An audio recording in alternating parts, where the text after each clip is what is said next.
Join us in the pledge of the flag. Pledge allegiance to the flag of the United States of America and to the republic for which it stands, one nation, under God, indivisible, with liberty and justice for all. Madam Clerk, would you please call roll? Trustee Harn. Present. Trustee Carter. Present. Trustee Fuller. Present. Trustee Reichert. Present. Trustee Gett. Present. Trustee Cumming. Present. Thank you. First order of business tonight is the approval of the Board of Trustees minutes for our February 4th meeting. Are there any changes that need to be made to the minutes as submitted? Need a motion for approval, please? I'll make a motion. Have a motion from Trustee Carter, Second. second from Trustee Cumming. All those in favor of approving the Board of Trustees minutes for February 4th, 2014 as submitted by our village clerk, please signify by saying aye. Aye. Those opposed, please say no. Thank you. The ayes have it. The board has approved the minutes for the February 4th, 2014 meeting as submitted. Next order of business tonight is correspondence, and that will be presented by our village clerk, Shauna Musselman. I have no correspondence. Okay, thank you very much. No other announcements other than we do have a special presentation from the Peoria Heights Junior First Lego League. That's a mouthful, but look at all the kids involved. That better be a mouthful. And I guess we have a special presentation. What was it, a few months ago when this was brought to our attention that Lego League might be put together, and look what we have here. So I'm going to throw it open. This has to do with Mighty Machines. So we'll take whoever wants to come up here and tell us about the Mighty Machines. Please do so. Hi, I'm Melissa Summer. This is Chrissy, and this is my husband Adam. We wanted to thank you so much for letting us do this, having the opportunity to do this. Thank you. Our team thanks you. We had an overwhelming amount of kids that wanted to do this, so thank you again. We had a lot more come than what we had originally planned, so we had a lot of fun. What the Lego League is it's put on by FIRST. FIRST is a program that grows with the children. It starts at the very young ages of kindergartners and goes all the way up through high school. The very young kids, they build little Lego models like this, little robotic models, and then if they continue through the program, they actually build real moving robots in their high school years and make them do certain tasks. So it's really a fun program, and thank you again for letting us do that. So what we wanted to do is we wanted to show you what we've done. We had a series of meetings, and throughout all of our meetings, we had a task to accomplish each one. The very first meeting that we did, we decided what natural disaster we wanted to do. Well, let me step back. So what we did is Lego gave us a challenge.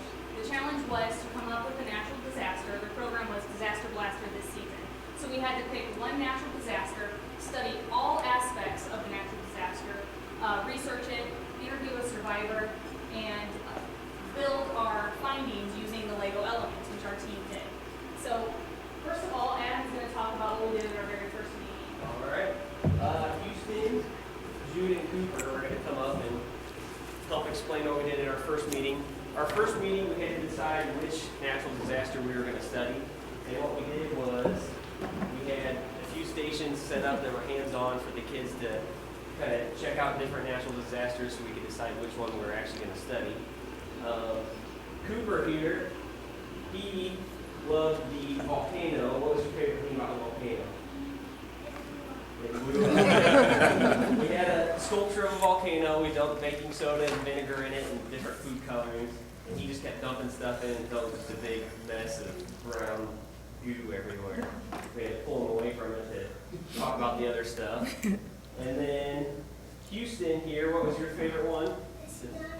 The tsunami box. Yep, we had a rectangular box filled with water, and we had a hill built on one side. We'd set up people and trees, and then we had a board on the other side to simulate the tsunami.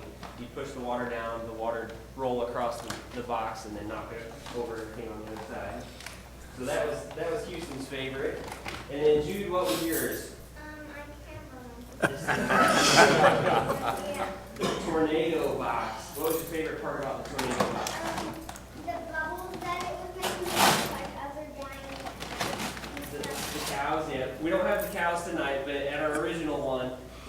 was tied to our fan. They would spin around inside the tornado. So We have a dry ice issue. It's a dry ice lump. oh, is it all Yeah, it all formed one together. big? Yeah. We'll see if we can. Usually the dry ice comes in little pieces and then we can put the pieces in, but it looks like our dry ice has. We have a brick of we dry have a ice. Dry ice, here, so this may not work. Well, basically what happens, I can explain it since we have one giant piece of dry ice. You might. Give it a shot. I don't want to touch it with my hands though. I apologize. Oh, there we go. There's a piece. I apologize for the delay. It sings. Dry ice is so cold. Okay, watch you had hold of an watch your animal. hands. We'll see if this will work. There we go. We might have a mess. That worked. There we go. So this is our tornado box. I don't know if all you guys can see that.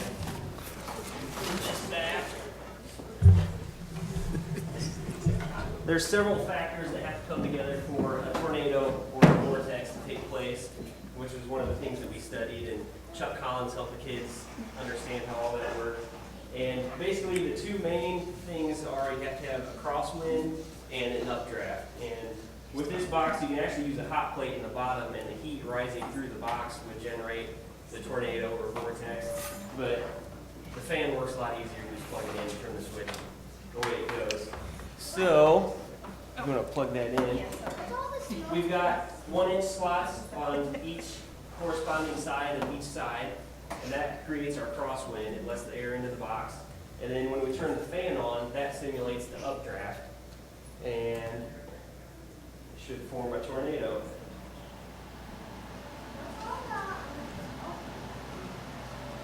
Is it going? It takes a little bit for the air to start flowing through there. There it goes. The kids love this. I imagine. Can you leave that here? Play with it all night? They all crowded around it and tried to catch the fog coming out. So, you guys, thanks for helping. You guys can take a seat. Thank you.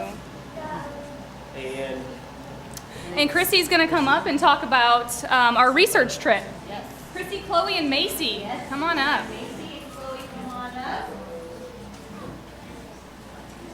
Here. I am Chrissy Short. I am the children's librarian at Peoria Heights Public Library. And I had the pleasure of working with everyone. And I just want to take 1 second to thank, before I forget, to thank Adam and Melissa for taking this program and building it and putting so much energy and so much work into it that I think the parents and all the kids need to go round of applause.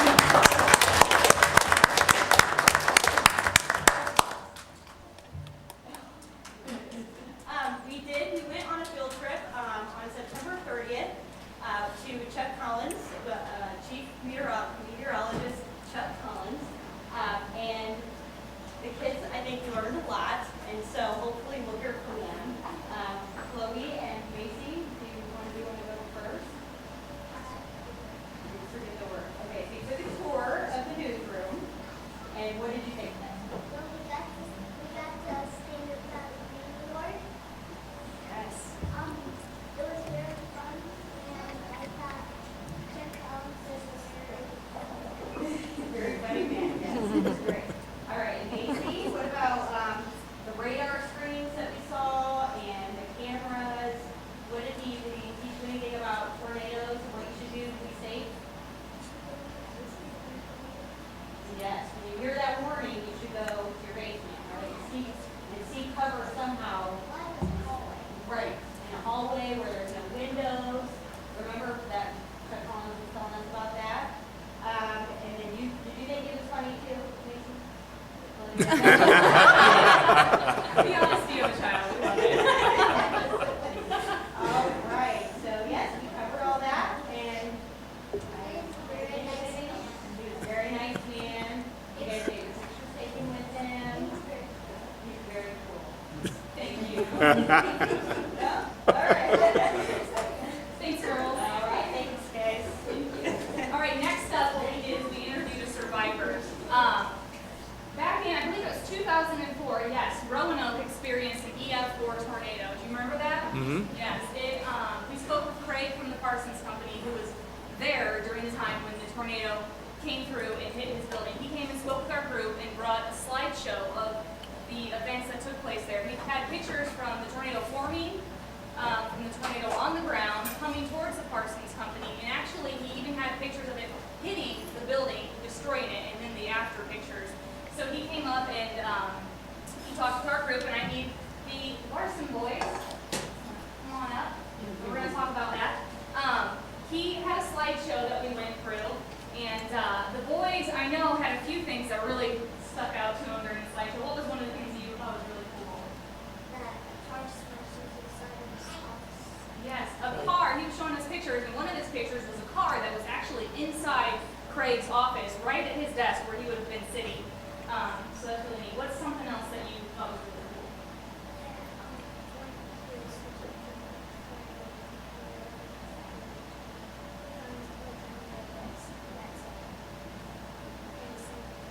Yes, another thing that was really interesting is when Craig was searching through the debris at his desk, sitting there on his desk, was it on his desk? It was, wasn't it?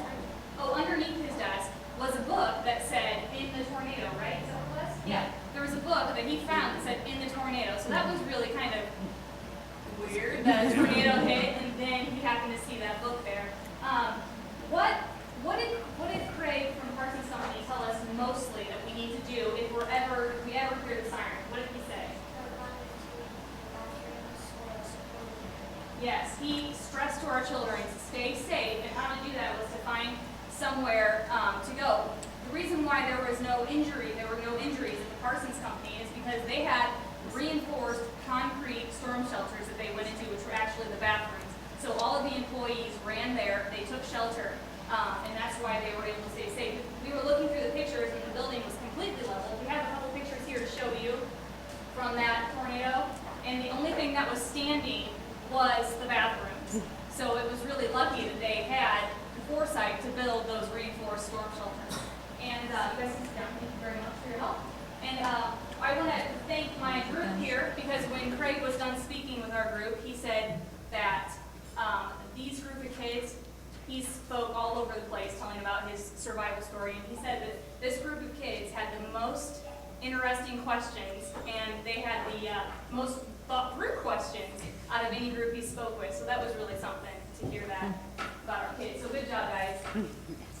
And so that was, the next thing that we did was our build. So after Craig came and spoke, one of our kids immediately, after he left, immediately went over to our build table and began building what they had learned from Craig. And one of our kids built this storm shelter here, which Craig stressed to us, couldn't stress enough that the reason why they stayed safe was a storm shelter. So they built that. Who are my friends that were going to come up and talk about that? That was Hudson, August, Lucas, and Josh. Come on up here. We're going to talk about our build. So Lego, come on up guys. Lego wanted us to do a build. What our build would include was one moving part and one simple machine. And what our build also had to include was all of our findings and research that we did. So we talked about how we built the storm shelter. Go ahead and tell me what our moving part is. Tornado. Would you go ahead and turn that on for me? So the kids, using Legos, built and engineered a moving tornado. I'm not sure which one of our friends did this, but I tried to get a moving tornado, and I couldn't for the life of me figure it out. But these young kids were able to engineer that, so that was really cool. What's happening here? What's going on?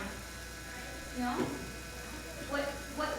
Why is all this destroyed? What went through here? A tornado, yes. So the kids displayed or built a house that had been broken up, and the tornado went through and demolished that.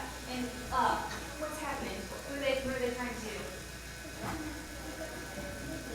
They're trying to help the injured, yes.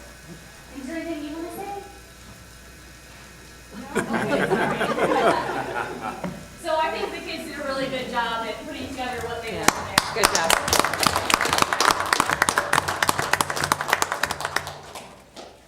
And I was really proud of how they were able to take the pictures of what they saw and build this.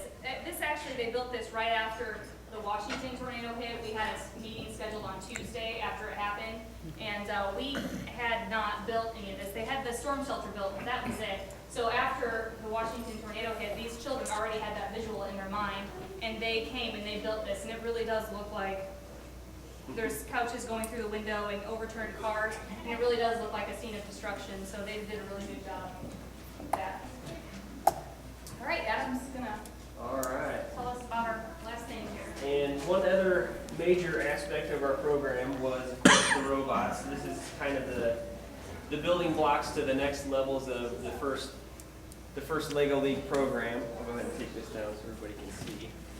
And DeAndre and Parker, if you guys want to come up, they helped build these two robots here, which we've got the Hungry Alligator and the Flapping Bird. And basically all of the simple robots in this first program incorporate simple machines into the build. And then there's a program that goes along with it, and hold this up so everybody can see. There's just real simple steps to programming each one. There's a set of kind of suggested steps that you can put in, and it'll do a simple program, or you can go in and make it however you want. Each one you can control which way the motors turn, how fast they're going to turn. There's different sensors. There's a tilt sensor. You have it pick up whichever way it's tilting. Which this first simple one, as you can see, the program is real short. And see, DeAndre helped build this one, didn't you? What was your favorite part about the Flapping Bird? That he moved his head. Yeah, his head swivels around. And the way this program works, you start it and it's got a tilt sensor in the tail here. You want to go ahead and demonstrate? Each time you press it down, as soon as that tilt sensor realizes that you're moving it, it'll tell the computer to chirp. So it's a real basic program, and of course the next levels build upon that. You get more complicated, which our next one, the Alligator, is more complicated. We've got a pulley system, we've got gears in the back that turn everything, and Parker helped build this one. What was your favorite part about this guy?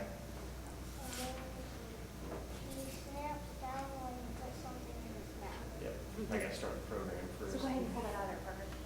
Here, I'll show you. Of course, this program, since there's more moving parts, it's a lot more complicated. There's a lot more steps involved.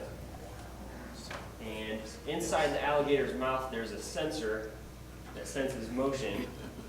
So when you start it,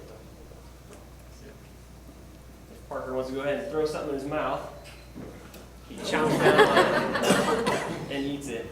And you can set it to repeat so it'll go over and over again. So if you want to try to stick your finger in there. Would any of the board members like to come? You can try to stick your finger in there and see what happens. So this is the basic part of our robots that we're building at this level. And of course, like my wife said earlier, the next steps are a lot more complicated. They have an objective that they have to reach. They have a lot more complicated programs that they have to go through. And this is just kind of the first building blocks to kind of get the kids hands-on with it and a basic understanding of how to program and how the simple machines work together. Well, thank you. All right, we have one last thing for you. I need my whole group to come up. Whole group come up. And, yep. We put together a song for you. Yeah, so we're excited to share it with you. All right, guys, how do you want to do this? This is good. All right. So, Houston, I need you to come up, buddy. All right, so we put on a song for you, and these are our signs thanking all of our sponsors that gave anything, whether it was $25 or whatever the monetary amount may be, or even if it was a donation, gift card. So we're going to thank everybody all at the same time. Yes, thank you. Thank all of you. All right, before we do this, I need a little help. Okay, I need a bluesy beat from you guys. Ready, go. All right, you guys get that? Yeah. All right, one more time. All right, you guys need to help out too. Ready? Let's go. All right, yeah. Okay. We were given a challenge in 2013. The disaster was last year, so what does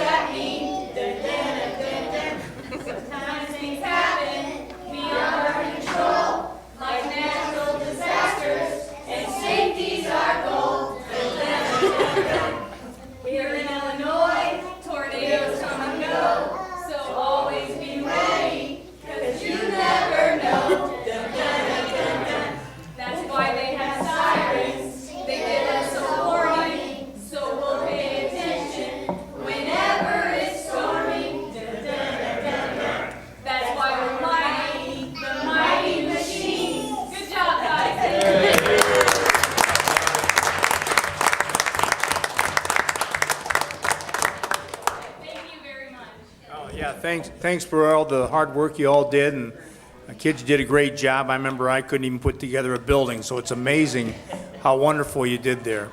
So thanks again. Appreciate it. You gonna be doing this again next year? We hope so. Okay. Come on back, open invitation. We enjoyed this. All right.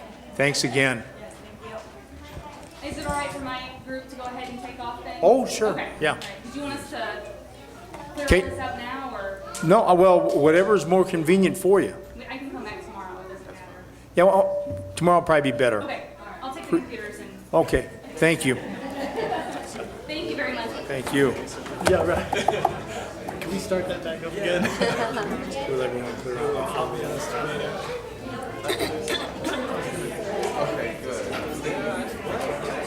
I hope that was all right. Yeah. Okay. That's all right. We got it.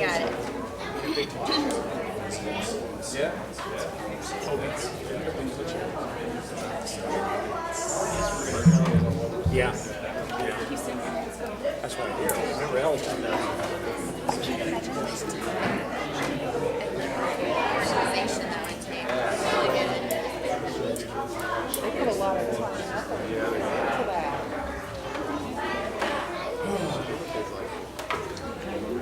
Really good. I think Jeff really enjoyed it too. Looking at that Lego song he said the rest of the Yeah.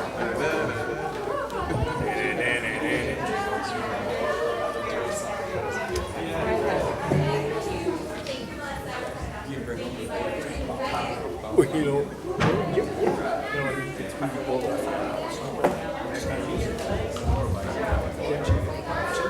it's like we could build a site so we just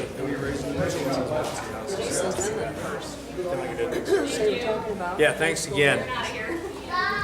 Bye.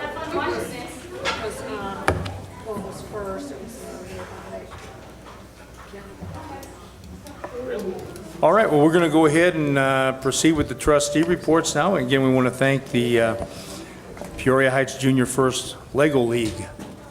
Mighty Machines, we loved it. Nice job. Ambulance service with trustee Fuller. It's a tough act to follow there. Yeah. Get out there and show, Yeah, there's going to be no songs. Show us about that in this dry ice. presentation, Yeah. yeah. I have the January monthly report. For the month of January, we had 80 total calls, 74 of which were medical calls, and of that, we had 50 total transports. And we also responded to 6 fire calls for the month of January. Is there anything we need to add to that? No. Okay. Thank you. Any questions at all for trustee Fuller? Thanks again. We'll move to Public Works with trustee Harn. Thank you, Mayor Allen.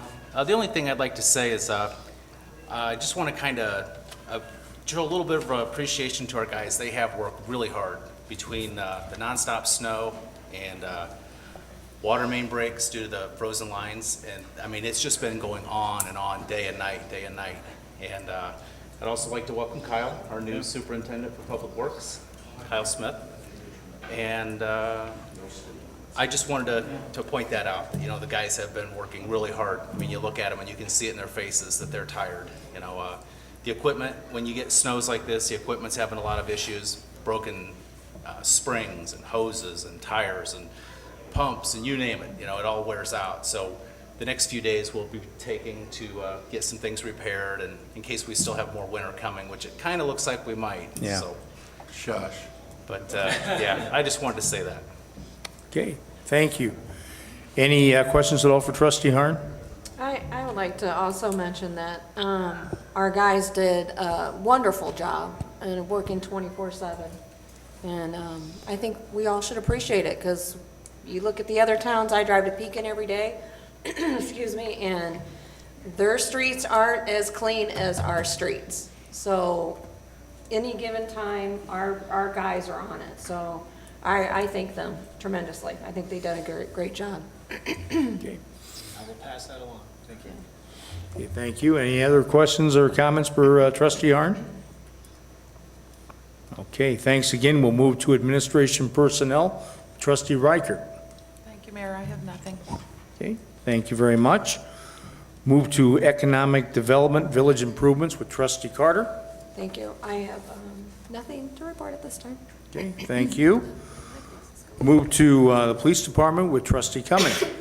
Thank you, Mayor Allen. I got my couple announcements tonight. First one, this Friday. When? This Friday, and I am stoked for it. It's finally here.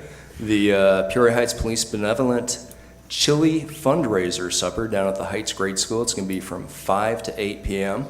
Just come on down the driveway between the two schools, park around the lot behind the grade school there, down beneath the hill, and slide on into the cafeteria. Going to have some chili and hot dogs provided by TNTs. It's going to be a great night. We're going to have bouncy houses, I think face painters, maybe some balloon animal artists set up in the gymnasium. There's going to be a silent auction and raffles are available, so please come out, support the Benevolent. It's a great organization, a great chance for the residents to get out and meet the police department and the officers that comprise the police department. And it's a worthy cause, so come on out this Friday from 5 to 8 at the Heights Grade School and join us in some chili. And next announcement is Monday, finally, we're back on track with the neighborhood watch meetings, and the next one will be next Monday evening right up here at Village Hall at 6:30 p.m. So if you have any police or code enforcement issues in your neighborhood, please come up and share those with us so we can look into them and get that situation rectified. Thank you. Okay, thank you very much. Any questions at all for Trustee Cumming? All right, thanks again. We'll move to building maintenance with Trustee Gett. Thank you, Mayor Allen. I have nothing to report at this time unless Administrator Fick has something. No. All right. Fire Department with Trustee Gett. Well, Chief, do you want to come up? I mean, I would probably hesitate even doing this, but maybe he can come up here and scare the snow away while he talks. But you got anything you want to bring up? Not this particular